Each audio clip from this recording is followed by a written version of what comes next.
Bueno, tal como en Inglaterra a fines del siglo XIX, en París también había mucho optimismo y excitación por los avances técnicos y científicos.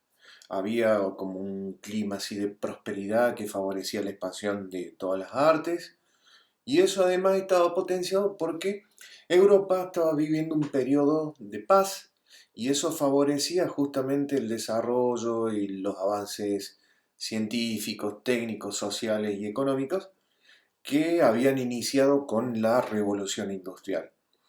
Es decir, a poco de haber iniciado la revolución industrial se dan todos estos desarrollos en un periodo de paz y prosperidad que justamente se va a extender prácticamente hasta las primeras décadas del siglo XX, y que por esto mismo, por estas características, esta condición, se la llamó la Belle Époque o la época bella en español.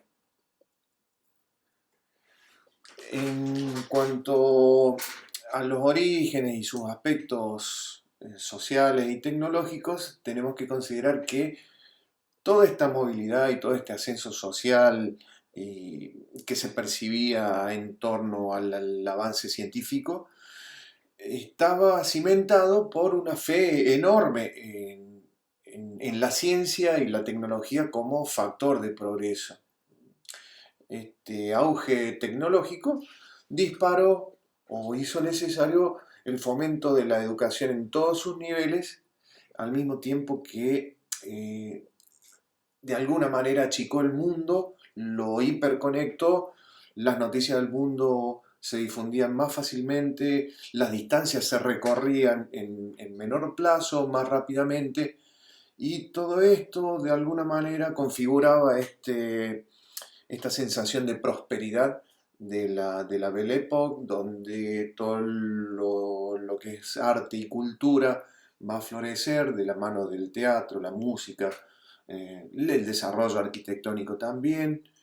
En cuanto a los aspectos tecnológicos, lo que les comentaba recién, el desarrollo de la conectividad a través de un cable submarino que posibilitaba que las noticias viajaran de un continente a otro, el desarrollo del tren, las vías férreas, el cine, el telégrafo.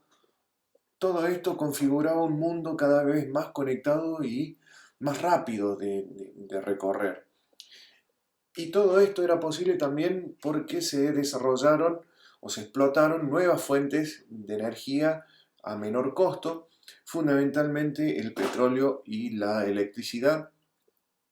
Y a nivel social, este auge, esta prosperidad también se hizo notar de la mano de la sindicalización de los obreros, que de alguna manera se agremiaban para proteger sus intereses, la cuestión sanitaria y el desarrollo mm, de una mayor alfabetización de la sociedad en su conjunto. Y si bien las limitaciones tecnológicas crearon el look de los pósters de tipos de madera como el que estamos viendo a la izquierda, pronto, hacia 1860, hubo nuevos avances en materia de impresión que permitieron usar imágenes en color y de muy buena calidad, dando paso a una serie de afichistas notables como Jules Cheret, francés, que originalmente era un pintor y litógrafo y que pronto migró toda su producción meramente artística a lo que hoy entendemos como el póster o el cartel publicitario moderno. Fíjense que además tuvo una producción enorme, se calcula que hizo más de 1000 carteles. A continuación acá podemos ver un boceto y bueno, ya cómo va pasando en limpio sus ideas, en color, y bueno, va buscando alternativas para finalmente decantar en este afiche a la derecha de los papeles para cigarrillos de la marca Joe. La característica de Cheret eran sus mujeres, las chicas que él retrataba de una manera muy nueva, muy novedosa para la época, muy moderna, y que va a llamar enormemente la atención por la postura, de estas mujeres, y porque básicamente antes se mostraban damiselas de la alta sociedad, muy estilizadas, o figuras sacras, sagradas, la Virgen fundamentalmente, y Sheret va a buscar otro tipo de mujer, va a mostrar otro modelo femenino. Sus mujeres son muy sensuales, son todas de gran belleza, eran tan características que se las apodó las Sherets. Fundamentalmente hacía un culto de este tipo de mujer joven, bella, sensual. Se podría decir de alguna manera que al mostrar la mujer, bueno, invita, ella como imagen central, invita a poseer el producto que se está publicitando, pero bueno, el observador, fundamentalmente el observador masculino, de alguna manera también es interpelado por esta figura femenina y también hay como una intención que no se oculta de poseer a esta mujer, que hoy se denomina mujer objeto. Eh, Podríamos hacer una lectura comparativa. Yo los invito a que reflexionemos sobre esto. A ver, ¿de qué manera se puede comparar la mujer de Sheret en los carteles, en sus pósters, con las mujeres que aparecen semidesnudas en la publicidad de esta cerveza, por ejemplo? Hay ahí una intención sexista en el uso de la figura femenina. Bueno, eso es algo para discutir. Podemos contextualizar un poco su producción. Decíamos hace un rato que era novedosa.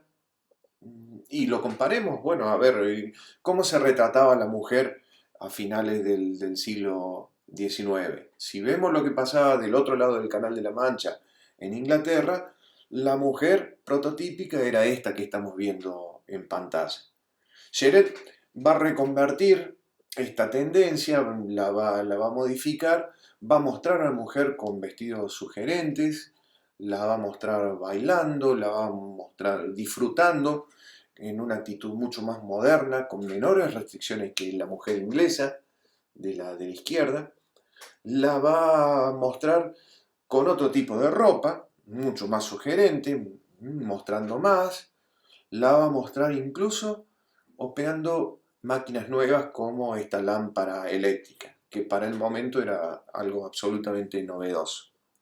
Entonces, si bien es fácil caracterizar a Sheret de sexista, también hay que ver esta apertura donde la mujer, bueno, no tiene prohibido ni disfrutar de la vida, ni tampoco tiene prohibido un acceso a las nuevas tecnologías. Lo importante acá es considerar la enorme influencia que tuvieron las Sherets, las mujeres de Sheret, en unas en una enorme cantidad de artistas y dibujantes como Divito, acá en Argentina, donde tal cual como ocurrió con Sheret y las Sherets, acá las chicas que él dibujaba se conocieron como las chicas Divito, que las podemos ver en una actitud similar y bueno, son muy características con toda la sensualidad con las que cargaba a sus dibujos este artista plástico, este dibujante. Lo podemos ver también en Estados Unidos con las famosas chicas pin-ups, tan características de la gráfica estadounidense. Todo esto fue de alguna manera configurado, prefigurado por este artista francés, Jules Cheret. Otro gran afichista de la época y contemporáneo de Cheret era Henry Toulouse-Lautrec, también francés, que va a tomar de Cheret este predominio de la imagen, pero con más síntesis y con colores planos. Y esta influencia de las formas planas viene también de la mano de estos impresos japoneses tan simples como los que estamos viendo acá en la izquierda. Fíjense la enorme cantidad de síntesis que hay en el afiche japonés y que de alguna manera está siendo empleado, está influenciando el trabajo realizado por Toulouse-Lautrec. Acá lo podemos ver también con más detalle en otros afiches. Él también fue un gran afichista, una gran producción. Él rotulaba a mano todos sus títulos y era un gran maestro de la contraforma y del espacio negativo.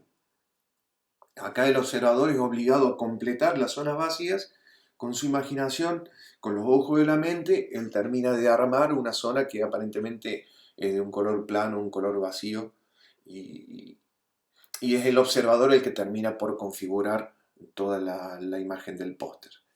Unos póster que, fíjense, como en los afiches del medio o de la derecha, están reflejando también mucha vitalidad, y todo esto era el espíritu de la época, todo lo que se vivía en Francia en ese momento. Todo esto que hacíamos referencia al principio, la Belle Époque, está cabalmente retratado en estos afiches. Y lo importante acá, el concepto que yo quiero destacar, es que hay como una idea de un diseño basado en imágenes muy energéticas y que va a reemplazar al póster informativo, estático de unas décadas anteriores. Y hoy, 100 años después o más, inclusive, damos por asumido que un póster tiene que tener síntesis, que tiene que ser dinámico, que tiene que ser excitante, pero todo esto no era así en la época de la previa a la época de la Belle Époque. Todo esto viene de la mano de gente como Toulouse-Lautrec, que va a proponer estos avances comunicacionales en la gráfica. La idea de la síntesis, el dinamismo. Para 1912, ya como todos saben, naufraga el Titanic, y junto con el naufragio del Titanic empieza a naufragar toda esta fe en la ciencia y en la tecnología, esta fe ciega en que todos esos desarrollos científicos nos iban a llevar a un futuro próspero y mejor para la humanidad en su conjunto. Y el naufragio del Titanic empieza de alguna manera a señalar que esto no era tan así, y empieza de alguna manera una cierta desconfianza del ser humano hacia la tecnología, y empieza a potenciar todas las críticas que en su momento se hicieron al desarrollo de la revolución industrial, tal cual como lo han señalado ustedes en sus reflexiones. Esta desconfianza va a ser eclosión finalmente con la Primera Guerra Mundial, o como se la conoció también en su momento, la Gran Guerra, donde toda la tecnología desarrollada hasta el momento va a estar puesta al servicio de la matanza, fundamentalmente, la aniquilación del enemigo. Mientras tanto, y hasta que esto ocurra, en cuanto a los aspectos estilísticos y artísticos, en este periodo de la Belle Époque se va a desarrollar un movimiento que va a ser contemporáneo de lo que estaba ocurriendo en Inglaterra, con el Arts and Crafts, y en Francia este movimiento se va a llamar Art Nouveau, arte nuevo. Durante la Belle Époque, la sociedad era bombardeada con montones de productos e invenciones de la era de la máquina. Y esta nueva era requería una nueva manera de expresión artística que reemplazara al historicismo, que toma elementos del pasado en vez de generar innovaciones. De esta búsqueda y ante el nuevo siglo surge el arte nuevo, el Art Nouveau, que va a ser un estilo decorativo internacional e integral. Las formas planas, el espacio negativo, la simpleza de los grabados en madera japoneses, todo eso había influenciado el trabajo de Toulouse-Lautrec y también va a inspirar a los artistas del Art Nouveau. Estos artistas le van a sumar los aspectos más elegantes y fluidos, mezclados con cierta cualidad orgánica y natural, tal cual como vemos en este afiche de Grasset, donde además vamos a ver otras fuentes de inspiración, además de los grabados japoneses, por ejemplo las ilustraciones del inglés William Blake, o eventualmente ciertos ornamentos célticos que van a influenciar todas estas estilizaciones del orden natural Y si el Arts and Crafts copiaba tal cual la naturaleza, el Art Nouveau, que es contemporáneo en Francia, va a reinterpretar la naturaleza, no la va a copiar tal cual, o incluso va a inventar formas naturales. Las características del movimiento es fundamentalmente esto: la organicidad de la forma de la planta, de la línea orgánica, muchas enredaderas, aves, mujeres, y fundamentalmente va a tener un carácter internacional, que si bien puede tener un origen en Francia, muy pronto se va a difundir por toda Europa y por el resto del mundo. ¿Por qué ocurre esto? ¿Por qué se difunde tan rápidamente por el resto del mundo? Justamente por los avances en la tecnología del transporte y las comunicaciones, que van a ir llevando todas estas influencias, estos avances en materia gráfica y estética al resto de Europa, y pronto van a cruzar el océano y van a llegar incluso a nuestro país. En cada país va adoptando sus propias características, pero la base se mantiene, va cambiando de nombre. Jugendstil o Modern Style o Floreal o Modernismo, dependiendo del país, van a ser los nombres equivalentes. Como el Arts and Crafts quería que hasta los objetos más cotidianos tuvieran un valor estético y que fueran accesibles a toda la población. Y no solamente se limitaba a la cuestión gráfica, la gráfica en la vida cotidiana, sino a todas las manifestaciones de lo que se entendía que era lo artístico, el campo artístico. La arquitectura, la joyería, los muebles, los cristales. Todo esto era parte constitutiva del movimiento, y, y todo esto va a estar cargado de una sensualidad y de un exotismo eh, que van a ser la huella digital del movimiento. Fíjense acá lo que podemos ver, la cuestión de mobiliario, la cuestión incluso señalética y arquitectónica del metro de París. Los arquitectos no solo proyectaban los edificios, los arquitectos intervenían en absolutamente todo lo que fuera lo que hoy llamamos el campo proyectual. Intervenían en el diseño de la decoración, en los muebles, los accesorios, joyería, la gráfica, por supuesto. De a poco esto va siendo un campo exclusivo de arquitectos, no solamente de los dibujantes o los diseñadores de pósters. Y si el Arts and Crafts proponía la simpleza de la forma natural y miraba la Edad Media, el Art Nouveau va a ser más esbelto, va a ser estilizado, va a ser mucho más fluido y va a mirar al nuevo siglo. Fíjense, este afiche y de alguna manera está reflejando esta cuestión integral del estilo del Art Nouveau, donde todos los objetos ilustrados son del mismo estilo, gozan de las mismas características estilísticas. Las joyas que utiliza la mujer, la silla en la que está sentada, el mueble del fondo, los objetos que se exhiben, su vestido, el monograma, todo esto está claramente embanderado en el estilo del Art Nouveau. Era un movimiento integral precisamente por esto que estamos viendo acá en el afiche. Otro ilustrador de la época que es digno de recordar es Aubrey Beardsley, que murió muy joven, a los 25 años, pero en muy poco tiempo y con su producción revolucionó todo el campo editorial ilustrado de fin de siglo. La falda de pavo real es la obra que estamos viendo acá. Fue creada para ilustrar la obra Salomé de Oscar Wilde. Y de alguna manera él era como una especie de rebelde, era un chico malo del movimiento del Art Nouveau. Generó mucha innovación con sus ilustraciones, fundamentalmente destinadas a libros y revistas, y la característica era justamente esta provocación permanente, era un provocador. Sus figuras eran eróticas, incluso macabras, y en general eran muy contrastadas, todas resueltas en blanco y negro. Acá vamos a ver un detalle donde hay mucha síntesis en la línea es orgánica, todo es fluido, hay motivos vegetales, tal cual como es característico en el Art Nouveau, flores, plumas, pavo real. Y fíjense dónde está la provocación. Hay una cierta ambigüedad sexual.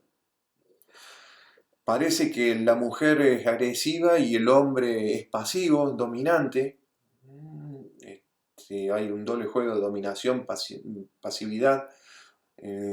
¿Y por qué decimos que el hombre es pasivo? O eventualmente son dos mujeres, es una mujer y un hombre. Bueno, hay cierta ambigüedad que si uno presta atención se empieza a resolver cuando vemos las extremidades inferiores, las piernas que parecen tener pelo, eventualmente que parecen un poco más musculosas, de alguna manera estarían configurando un hombre pasivo, que es todo lo contrario de lo que se mostraba hasta ese momento, ¿no? Donde el hombre es el que tiene la actitud dominante y la mujer es la sumisa. Otro artista afichista fue Alfonso Mucha, que lo que estamos viendo acá es el cartel para la obra Gismonda, que es el que le da fama, y por supuesto va a incorporar las influencias de Burley, donde las formas que él adopta y que dibuja son muy fluidas, y hay como una atmósfera idealizada y romántica, pero con mucho color, esa es la característica.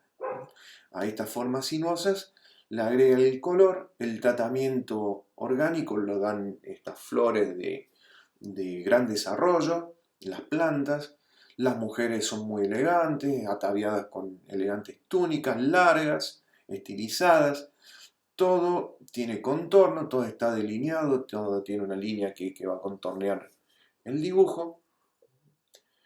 Muchas ilustraciones de él van a estar pensadas para los grandes formatos. Fíjense el desarrollo vertical de alguna manera está anunciando este uso. También va a dibujar sus rótulos a mano con muchísimo detalle, con muchísima atención. Fíjense incluso la figura humana que está asomando por encima del rótulo. Acá podemos ver todos esos detalles y toda esa carga en el dibujo, los rótulos, el delineado, el contorneo, el uso del color, los elementos exóticos como en el cartel de la derecha. Todo este movimiento del Art Nouveau va a influir fundamentalmente, y ya pasando a nuestro continente y a nuestro país, en la arquitectura porteña. En Córdoba va a tener un desarrollo más bien moderado comparado con otras ciudades de América Latina. En Buenos Aires va a tener una enorme influencia en el fileteado porteño, y lo que estamos viendo a la derecha de ese cartel fileteado es una de las influencias acá en Córdoba, donde vemos una reja muy Art Nouveau. Esto es una casona que está en la calle Neuquén, a pocas cuadras de Avenida Colón, en Alberdi. Es una casa de arte, es un centro cultural que se llama La Parisina, y es de 1914. Esto, bueno, resumiendo entonces, el Art Nouveau va a ser el primer movimiento que se desprende casi por completo de la imitación de los estilos anteriores, como lo medieval, o el Renacimiento, o el Barroco. El Art Nouveau va a buscar una nueva identidad, por eso es arte nuevo, que sea moderno y que esté puesto al servicio y que refleje el nuevo siglo que están haciendo, ¿sí? El nuevo siglo era el siglo XX, obviamente, y va a preparar el camino para futuros desarrollos, futuras escuelas de diseño y movimientos estilísticos que ya no van a venir cargados con esa nostalgia que hasta ese momento venía proponiendo estilos como el Arts and Craft, que miraban al pasado y que van a reflejar esa nostalgia por volver a épocas anteriores. El Art Nouveau va a abrazar la modernidad y el siglo con todos sus avances desde el principio.